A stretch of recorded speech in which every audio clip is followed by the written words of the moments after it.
Hey there, everyone. It's Wednesday, March 30th, 2016. I'm Scott Welsh, and this is the weekly blog post. Now, before we get to lazy Sundays and what that means, let's talk about a few things first. What should we talk about specifically? Let's talk about some things that I don't like. Number one, I don't like ads of any sort. Now, this is not an especially hot take, right? I'm sure there isn't anyone out there who says I love ads. But I'm just telling you, I really, really hate ads. All right. For example, music for me is a form of meditation. It's my peace, it's my serenity. And when I started with Pandora, which is obviously a streaming music network that plays music, whatever, but if you get Pandora for free, it has ads every few songs. And I would be listening to a song, oh, I love that song, and I'm feeling so good. And then, no, buy golf clubs, whatever it would say, right? Can't stand it. It would interrupt me.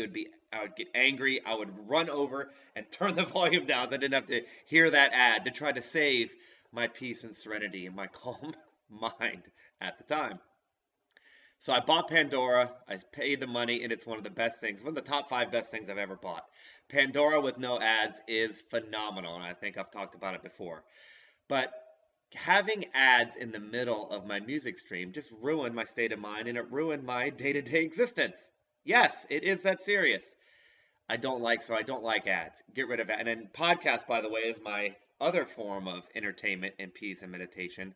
And so my favorite podcasts are generally the ones that have very little ads or they're easy to scan right through. So I don't like ads because they disturb peacefulness.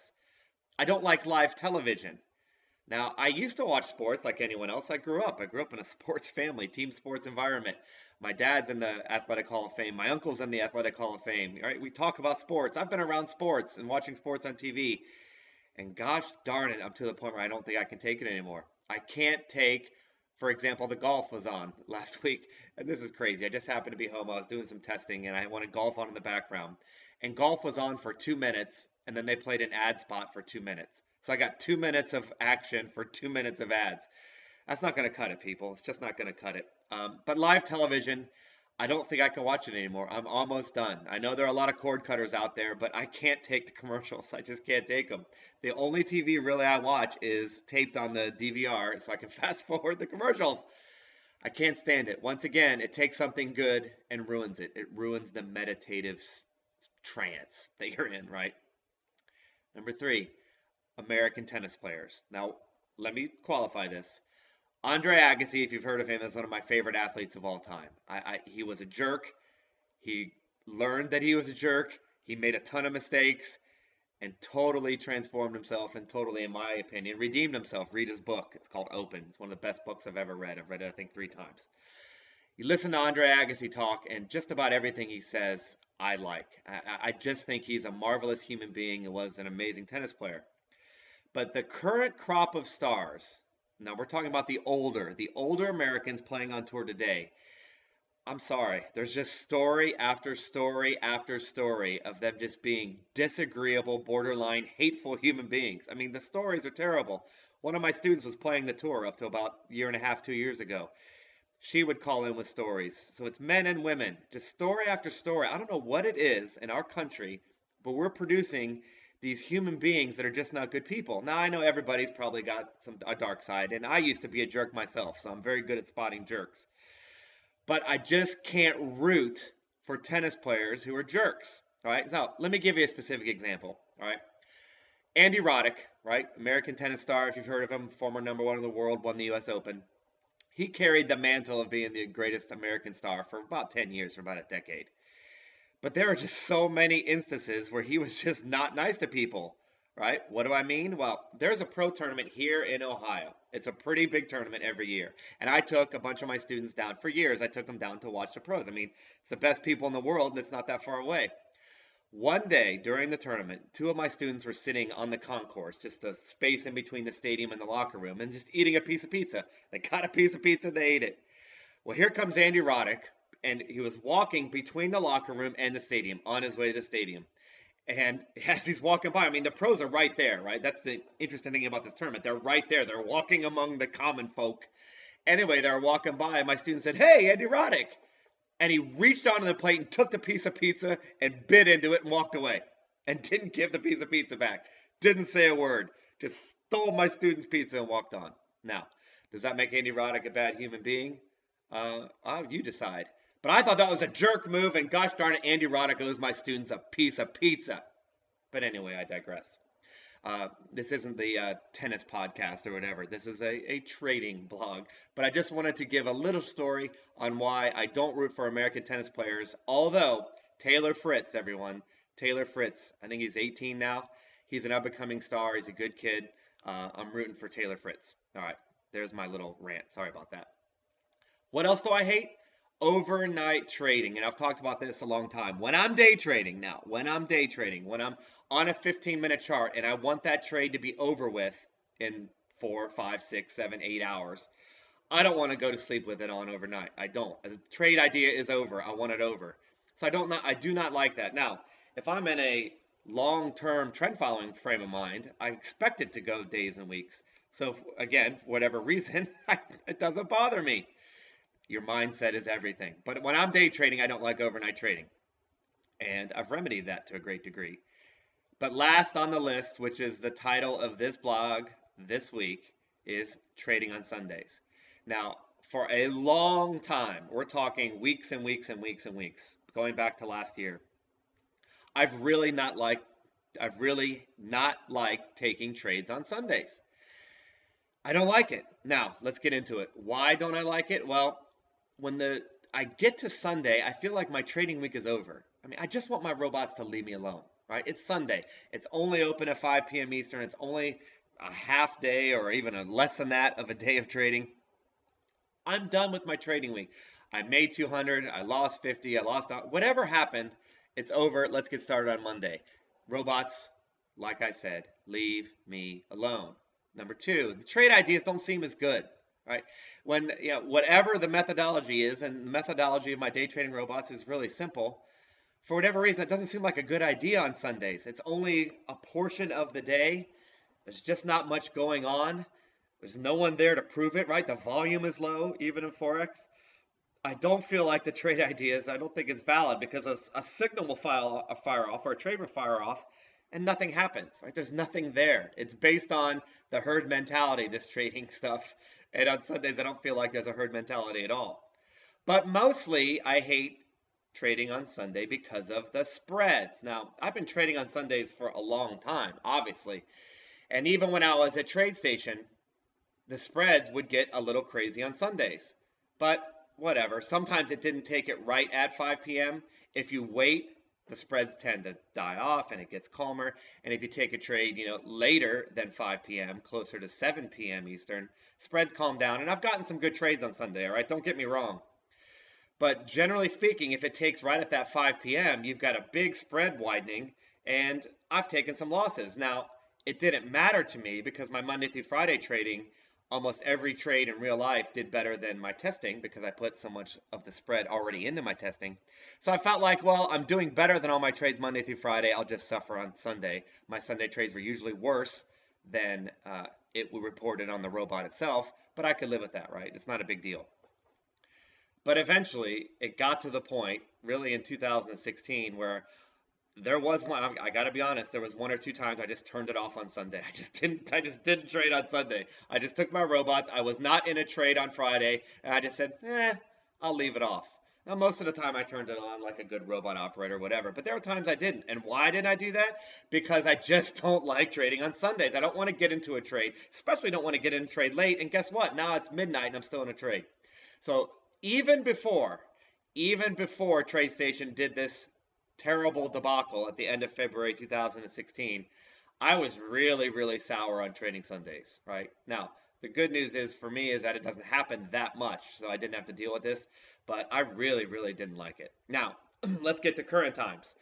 Last Sunday, so this was only a few days ago, this is March 2016, there were 3 demo trades on my MT4 last Sunday. And they all took, right? They all took trades on Sundays. We're not talking about Friday carryovers, right? We're talking about they started the trade on Sunday. All 3 of them had 20 pip spreads. All 3 trades. So on the screen, it looked like, hey, the robot got a good entry, right? Price dipped down or price jumped up into a retracement or a pullback, and I got in, and then the price went up, and it looks like, hey, that's a winning trade. But because they had 20 pip spreads, it wasn't a winning trade at all. It was a break-even trade. Now I'm like, oh man, Oanda, what the heck are you doing? Right? People say, Oanda spreads widen, whatever, and I only believe what I actually see, right? I don't listen to hearsay or rumors or gossip or whatever. But I was really disappointed by that. I'm like, gee, many Christmas, that stinks to have a winning trade turn into a break even or a slight loser because of a 20 pip spread. So I was like, oh man, Oanda's bad. And then I said, no, let's check it out.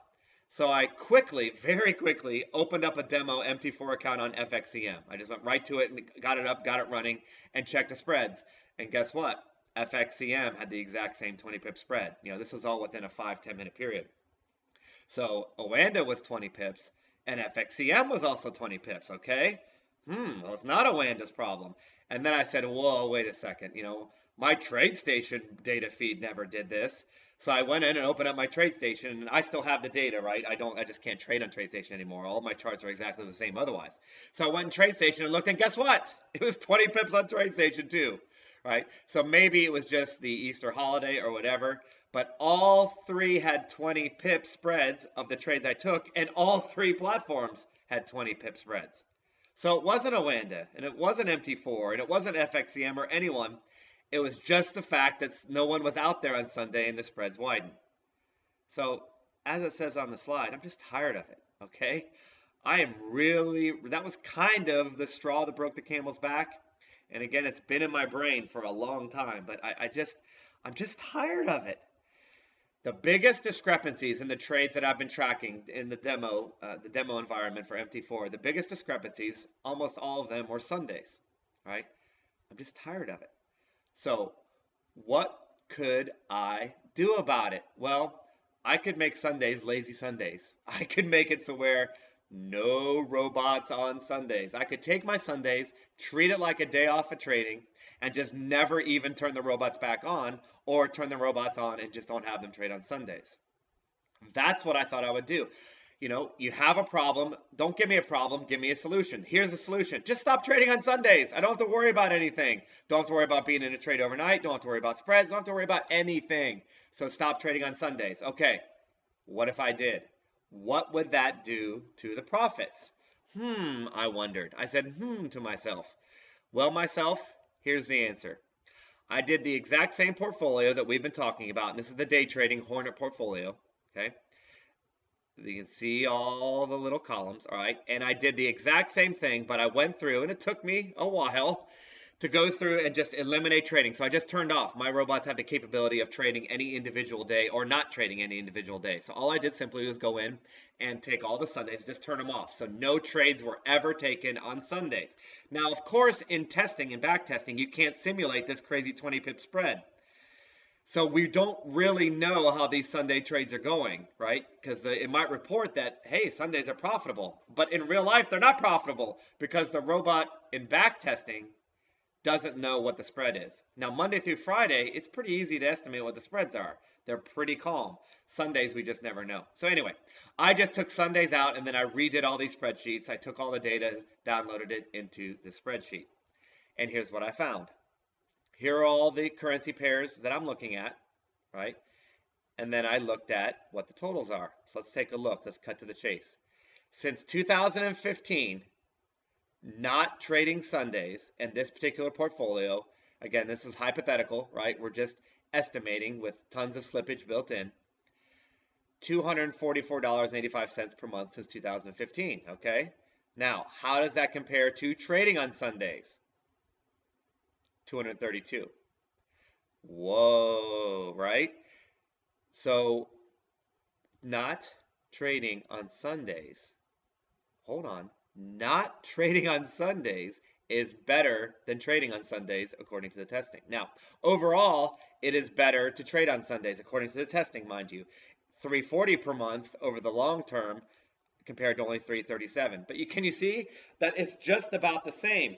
And that's assuming that you have calm spreads on Sundays. All of this Sunday data might be a little bit tainted, if you think about it, because the robot is assuming that spreads were normal. If the spreads aren't normal, this data is actually worse. So I looked at it and I said, gosh, darn it. I think I might just stop trading on Sundays. So that's what I think I'm going to do, right? Now, one thing you might notice here, and I'm not, it wasn't the point of this particular blog post, but check this out. You can see the pound Swiss. The pound Swiss is not figured into this, right? Now, pound Swiss was in my original portfolio, and if you're out there and trading the pound Swiss, just listen up for a second. The only currency pair so far, and I'm a little over 40 trades in my tracking, the only one that's let me down is the pound Swiss. It seems like the pound Swiss is consistently wild as opposed to all the others. All the others are extremely similar to TradeStation thus far, and the pound Swiss is not. It's consistently wild spreads. I don't know why, maybe this is an Oanda thing. I don't know why, but the pound Swiss is wild. So I took that out. Um, it's not a big deal. It's still profitable over the long term, so it will still add something to the portfolio. But for right now, I've taken it out. That's up to you, and you can email me with a question about that if you want. All right. So both of these did not include the pound Swiss. So just keep that in mind. All right. So anyway, it does not really make it less profitable to not trade on Sundays. So this is something I want you to consider. If you feel like me and you'd rather not have your robots on, if you'd rather not have the responsibility of checking on your robots on Sundays, then maybe this is the thing for you to do too. I bring it to your attention. Ultimately, you have to decide. Now, let's say that and follow up with this. Guess what? I made a whole speech and a whole slide on how you cannot change the inputs. You cannot change the settings on MT4. Guess what? You can. All right, I was wrong. I was led to believe that if you touched it, it would disturb the robot, but I did it myself. I went in, I changed the settings, and it works fine. So it's just my mistake. I misinterpreted it. I didn't do the actual trading myself. So I apologize if I led you astray. I'll always tell you if I get something wrong. But you can change settings on MT4. So if you are interested in not trading on Sundays, guess what you can do? If you're trading the day trading robot, and here's a sample portfolio on my demo account, all you have to do is each robot has a trade on Sunday little category for the input. And all you have to do is double click and turn that to false and hit OK, right? And that's all you have to do, okay? So you don't need a new portfolio from me. You don't need to do anything special. You left click on the smiley face, left click on the smiley face, right? Left click on the smiley face. It's a frown face right now because I have it turned off. But left click on the smiley face, and then you get that true false, okay? So pretty easy to switch it. If you are convinced that you maybe don't like Sundays, that's something for you to consider, and that's how you change it. Now, let's give you the updates on the rest, and then we'll wrap it up for the day. I bought multi-charts. I spent my $1,200. It was a little bit more than that with tax. I bought it. I loaded up my first portfolio, and I don't like it. So it looks like TradeStation. It feels like TradeStation. It's not like TradeStation thus far. Now, I don't want that to scare people off. It could very easily change, but it took 2 trades. It was hard for me to track. It did not, the trades were spread-wise, did worse than I wanted them to do. I don't know if that was a multi-charts thing. I don't know if it was a robot thing. One trade didn't take. Anyway, it was a rocky first day, and that all could change, right? Remember I told you last week MT4 settings could be changed, so I could be wrong, but maybe don't spend $1,200 right just yet till I get it all straightened out. So if you're thinking about doing that, why don't you wait for me?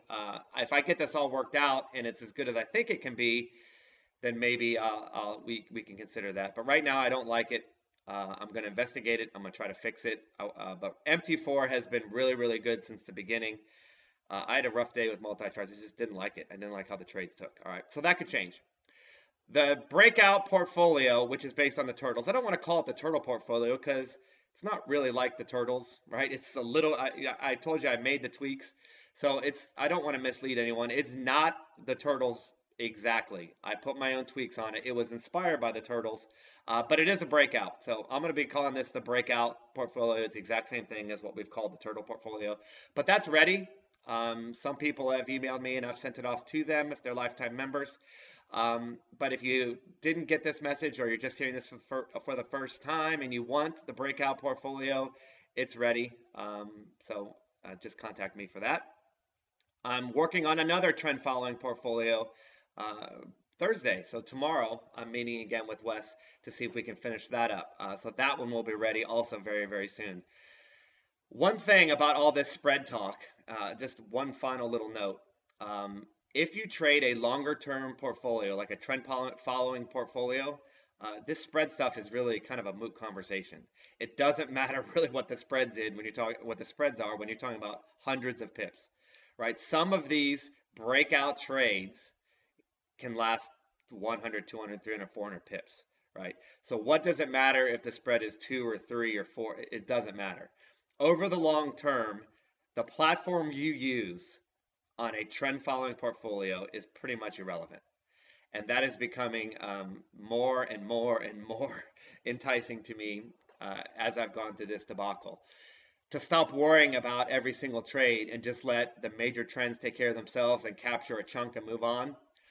It's something I really want you to consider because I'm really considering it right now.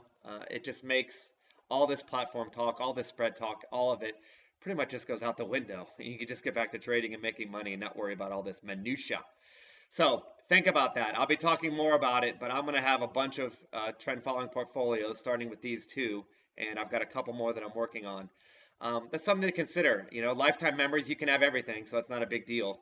If you are convinced if you want to switch into a breakout portfolio and you're day trading now, it's not a big deal, right? You can just switch it over. It's not any trouble at all. Anyway, that's the thought that's going on in my head. Maybe trend following might be a better way to go to get out of this minutia silliness.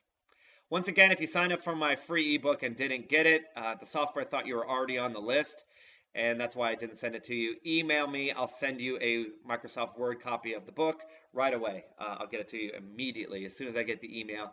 I want you to have the ebook. I want you to get something that you signed up for. As always, check email, check Twitter, check these blog posts to get the latest updates. Please start, if you can, start checking out the Thursday webinar. That's Thursday at 2 p.m. Eastern. I do put the recording in the course. At some point, I may start putting those on YouTube. I haven't decided yet. But right now, it's in the course. If you're a course member, it costs $5. Just look under the Thursday webinar section, and I will post those in the course. You can check those out. I'm going to talk about a trend following portfolio most likely tomorrow, so I encourage you to go in and watch that video or attend in person. That's all for this week. Hopefully you can join me tomorrow, but if not, I will talk to you next Wednesday. Bye for now.